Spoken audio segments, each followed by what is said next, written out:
Welcome to One Poem, brought to you by The County Pod. Our host today is Pete Milidnik. Pete, would you please go ahead and introduce our poem today? Yes, Jack. The poem is Power by Audre Lourde. And it's a poem that some of you may know very well and others may not know at all, so here's a chance to get acquainted with it. My feeling is that this is a great poem. This is beyond good to me. Okay. Would you please go ahead and read it for us? Okay. Power by Audre Lourde. The difference between poetry and rhetoric is being ready to kill yourself instead of your children. I am trapped on a desert of raw gunshot wounds and a dead child dragging a shattered black face off the edge of my sleep. Blood runs from his punctured cheeks and shoulders. It's the only liquid for miles. And my stomach churns at the imagined taste while my mouth splits into dry lips without loyalty or reason, thirsting for the wetness of his blood as it sinks into the whiteness of the desert where I am lost without imagery or magic, trying to make power out of hatred and destruction, trying to heal my dying son with kisses, only the sun will bleach his bones quicker. A policeman who shot down a 10-year-old in Queens and stood over the boy with his cop shoes in childish blood, and a voice said, "Die, you little motherfucker." And there are tapes to prove it. At his trial, this policeman said, in his own defense, "I didn't notice the size nor nothing else, only the color." And there are tapes to prove that too. Today, that 37-year-old white man with 13 years of police forcing was set free by 11 white men who said they were satisfied justice had been done, and one black woman who said they convinced me, meaning they had dragged her 4'10" black woman's frame over the hot coals of 4 centuries of white male approval until she let go the first real power she ever had, and lined her own womb with cement to make a graveyard for our children. I have not been able to touch the destruction within me, but unless I learn to use the difference between poetry and rhetoric, my power too will run corrupt as poisonous mold, or lie limp and useless as an unconnected wire, and one day I will take my teenage plug and connect it to the nearest socket, raping an 85-year-old white woman who is somebody's mother, and as I beat her senseless and set a torch to her bed, a Greek chorus will be singing in 3/4 time, "Poor thing, she never hurt a soul, what beasts they are." Okay. So, the question is, what makes this a great poem? I have it written down so I wouldn't forget it. Well, I will simply say the way the speaker's outraged is expressed, her outrage at, well, let me read. It's a powerful response to an injustice, brutality, and the abuse of authority. This poem exemplifies the idea that power restrained is more powerful than power unrestrained. It is restrained by Lourde's handling of the poem's free verse and content. And, could go into details on that, but it's not only what she says, but how she says it. Very much how she says it, yeah. Well, given that, on the page, what strikes you? What comes off the page that makes this meaningful for you? Well, her extended metaphor at the beginning which starts with it's a desert, not a literal desert, but a figurative desert, metaphorical desert of raw gunshot wounds. And notice the adjective raw in there. And then it ends at bleached bones toward the end. And she's got this whole elaborate metaphor there that prepares us. It prepares us for what she's about to say, which is not at all about the desert, but something in the city, and how she's able to make that abrupt transition, I think is, to me, pretty commendable. Starts with the desert, ends with bleached bone, developed in a way that prepares readers for Lorde's anecdote set in Queens, a city.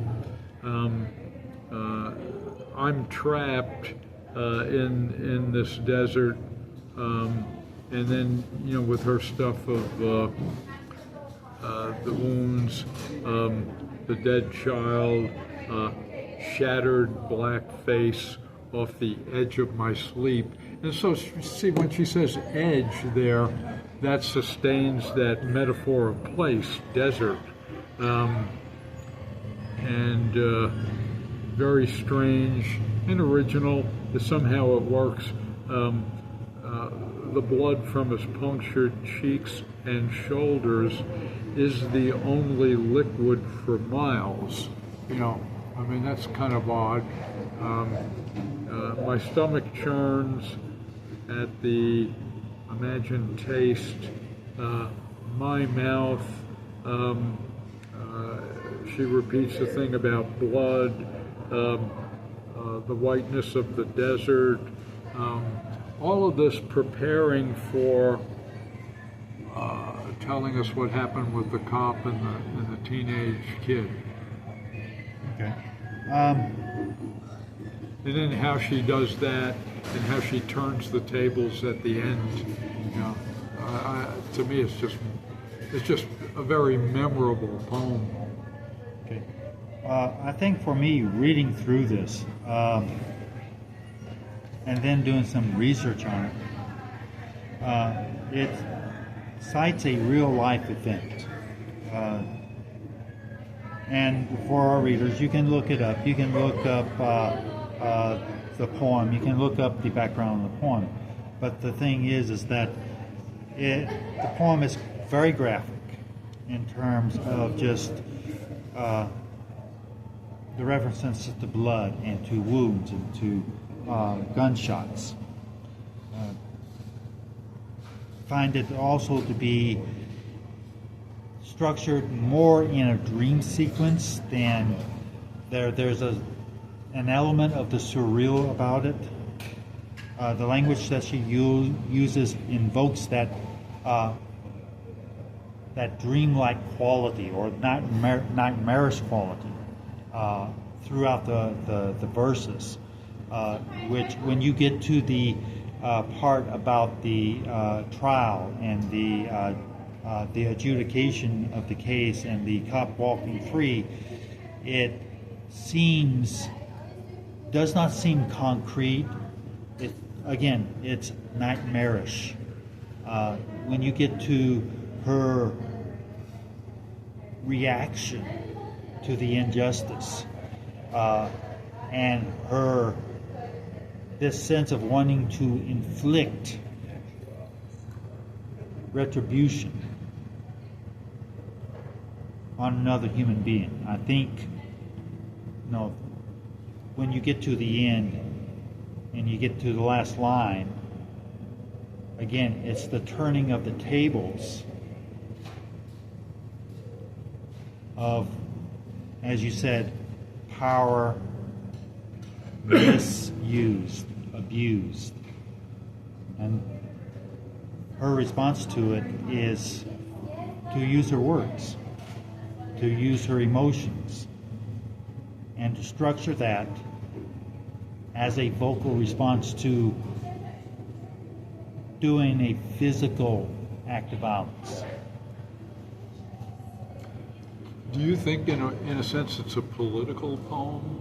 I think it's highly political. Okay. Obviously, it's couched in the civil rights movements of the mid to late 70s. I think the original shooting occurred in 72. The trial was concluded in 75, and she wrote this in 1978. And in a sense, it's a protest poem, a protest against what? What she perceives to be racism, let's say. Yes. Police brutality, centered especially toward black people, let's say. Okay. I think it's fair to say that from the poem, based on what's said. And again, I go back. I can see where knowing things about the incident the poem is based on can be helpful, certainly.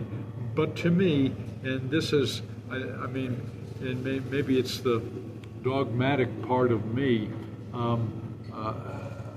for any poem that I read, I want everything to be on the page, and sure, you see poems and there are notes for poems. I see them. I'm not a particular fan of them. I feel everything ought to be in the poem that I need to know. So I adhere to something, the new criticism, it's called. Some people know about that. Others can look it up if they want. My concern is with the people, places, and things on the page in this poem. As a citizen, I'm concerned with police brutality, also with police officers and first responders who risk their lives every day. I'm very much concerned for them too. But as a reader, I'm only concerned with the police officer in this poem. I'm only concerned with the teenager in this poem. See, the thing, to your point, the thing is that this is a narrative poem. It tells a story. And it's not really an overt, politicized kind of poetry. It's not a propagandist piece of work. It's a narrative. It's a story that's told from a woman's perspective, or I should say, rather, from the author's perspective. And she concerns herself with those elements of the horror of a young child being killed. She could have described the incident. She could have gone deeper into the origin of the story, where it came from, and gave us a lot of details about that, but she didn't. And what she did was to write a very powerful and evocative poem that expressed her emotions. And I mean, as I said, I think this poem is a great poem. Just I've seen others like it, and this seems to be so much above some of the other ones. And I'm not thinking of any one particular poem right now, but just so exquisite that way. But to play the devil's advocate here, and this is in the poem. The police officer was acquitted in a court of law.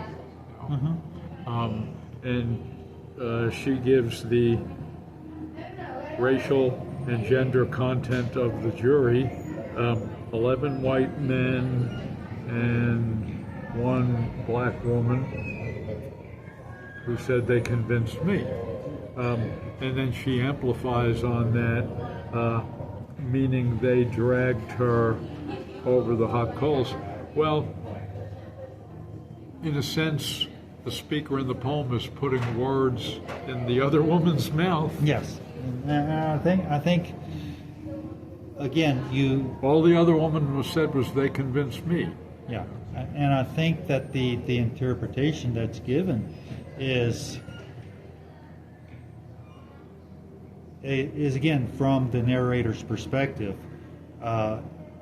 There's something underhanded that's going on from the narrator's perspective.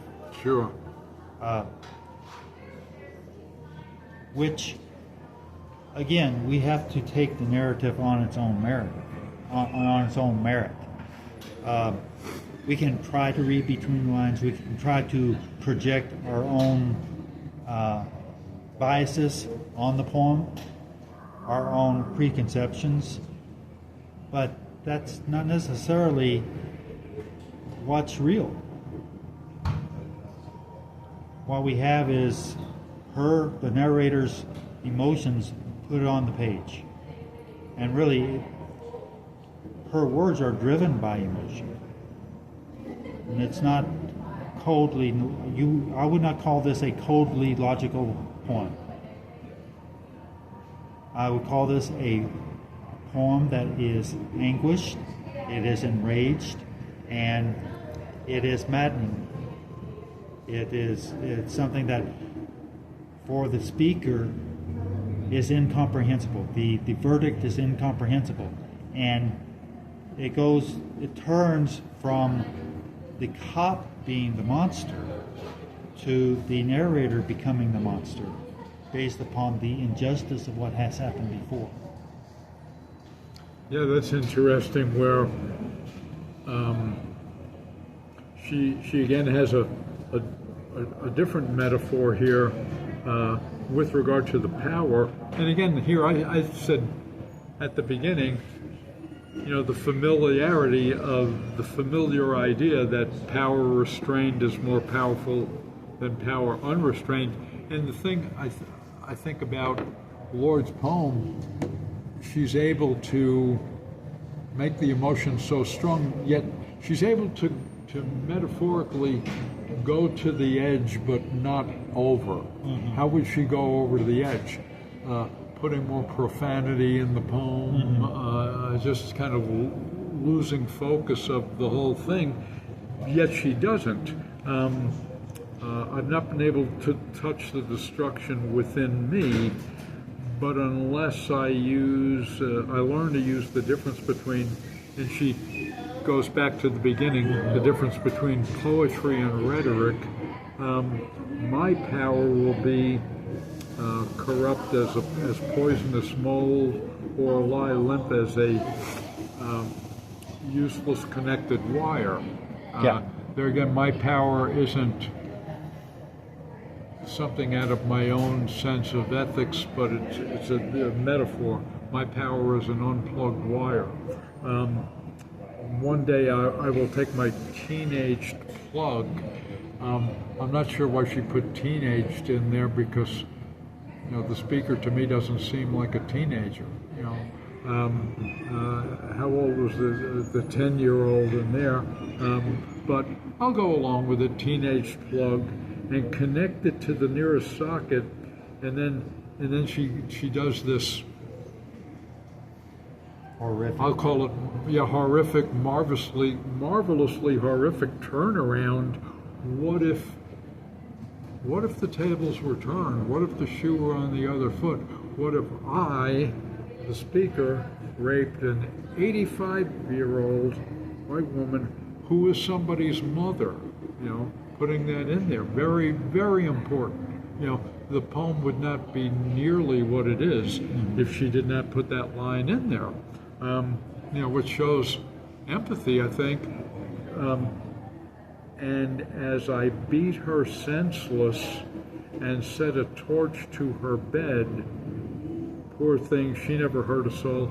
And ending with the thing about beasts, a word which is stronger in this context than animals. Mm-hmm. Those animals will just tear you apart. Beasts here is a stronger, better word. Yeah, and what you're referring to there, if we think about it, I beat her senseless, and as I beat her senseless, a Greek chorus will be singing, poor thing, she didn't hurt a soul, what beasts they are. Who does they refer to? We think there, and again, we're thinking, I am, along racial lines because it's undeniable. You know? Right. And bravo, Audre Lourde, Okay. because look at it from her point of view. What beasts not only this cop is, but these other people as well. You know. So, what should the reader garner from this, do you think? What do you think that poetry, as other arts, imitate life. There is a dreamlike aspect to it too. I think, in establishing that desert metaphor at the beginning. Poems are about things. This poem is about an event and somebody's reaction to the event. But also that the reader would learn that poems are not written with feelings, but they're written with words. Okay, the words convey feelings, but fine feelings in themselves do not make a poem. It's how we use the language and the manipulation of the language that makes the poem. So one can write a bad poem, a very forgettable poem about capital punishment, and somebody could write a very memorable poem about seeing a Christmas tree in a department store window. It's all how it's all in the wording. So, through our series of poems, we've had Robert Bly, we've had Susan Cleary, we've had Poe, we've had some very, you could say, classical type poems or classical poetry. And now this particular poem seems to be, it's very strongly couched within the modern framework, within the current 20th, 21st century motifs and language.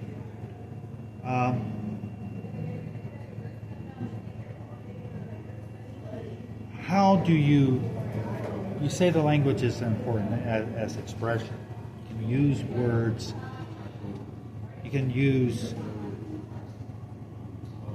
you can write a very forgettable poem about something substantive, important. And then something that seems very trivial, you can write a very memorable poem about. With this poem here, obviously it's going to be memorable. I think we both agree on that. But given the language, do you see, let's say, a progression, if you will, from more classical motifs to a more modern sense? I mean, I think how language is used. I think the reader should be able to see that the language being used in a modern sense is very different than what was used, say, 50 years ago. How do you see that? Yeah, well, with some of the words from even 50 years ago, and particularly like from the Poe poem that we did and the Delamere, some of those words passing out of usage. But I think a sameness is that, they're still writing about people, places, and things from life, from the, otherwise we can recognize things from 100 years ago, just as we can today. I don't know if that's quite clear. Well, I don't think that, the language has changed superficially, but I don't think essentially, I don't think it's changed. So, in conclusion, what are your last thoughts on power? What's that? What are your last thoughts on power? Oh. There would be different schools of thought. I'm sure, and I'm just speculating here, but I'm sure that there are classes, that are offered and taken and taught at schools that would really focus in on the social, political aspect of the poem, and in doing so, they may get away from what's on the page, and you shouldn't, because to me, it's what's on the page is what makes it a great poem, not the fact that she's writing about a particular subject, but how she has written about it. Yeah, I'm going to be the stubborn butthead but I really, there are people who would probably say, well, here you got this poem, Power by Audre Lourde, and you are two white guys over 60 years old, and you're talking about it. You don't understand. I'm playing the devil's advocate. You have to be a woman to understand this poem and appreciate it, etc., etc. And I would say to that person, you have to be a reader of poetry, a serious reader of poetry, to appreciate the poem. You can be of any age, of any affiliation. I would disagree with all of that. Well, Pete, thank you for your analysis today. To our listeners, to our readers, thank you for your attention. Once again, this has been Power by Audre Lourde. You can find it through several online sources, one of them being poetry.com. Give it a read. I think once you've read it, you may raise more questions for you that you can research on your own. Again, this is Jack Campbell for One Poem through the Lee County, New Mexico Voices and Lee County Pod. Thank you for your time. Have a great day.